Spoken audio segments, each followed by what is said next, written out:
బెంగళూరులోని electronic city సమీపంలో rave party జరిగింది. జిఆర్ ఫామ్ హౌస్లో బర్త్డే పార్టీ పేరుతో పెద్ద ఎత్తున రేవ్ పార్టీని నిర్వహించారు.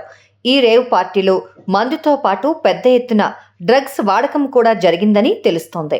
జిఆర్ ఫామ్ హౌస్ హైదరాబాద్కు చెందిన గోపాల్ రెడ్డికి చెందినదిగా పోలీసుల విచారణలో తేలింది. రేవ్ పార్టీలో పోలీసులకు డ్రగ్స్, కొకైన్ లభ్యమయ్యాయి.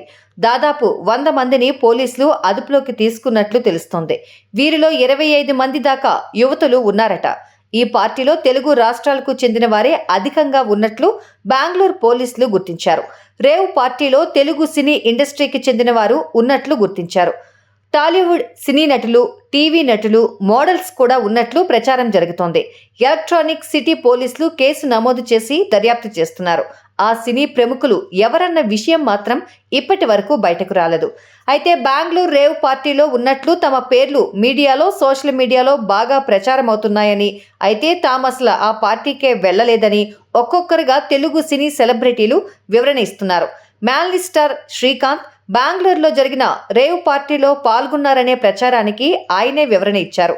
తాను హైదరాబాద్లో తన ఇంట్లోనే ఉన్నానని, తనకు రేవ్ పార్టీలు, పబ్ కల్చర్ లేదని, ఆ పార్టీలో ఎవరో తనలాగే కనిపించడం వల్ల అపోహ వచ్చిందని ఓ వీడియో బైట్ ద్వారా క్లారిటీ ఇచ్చారు శ్రీకాంత్.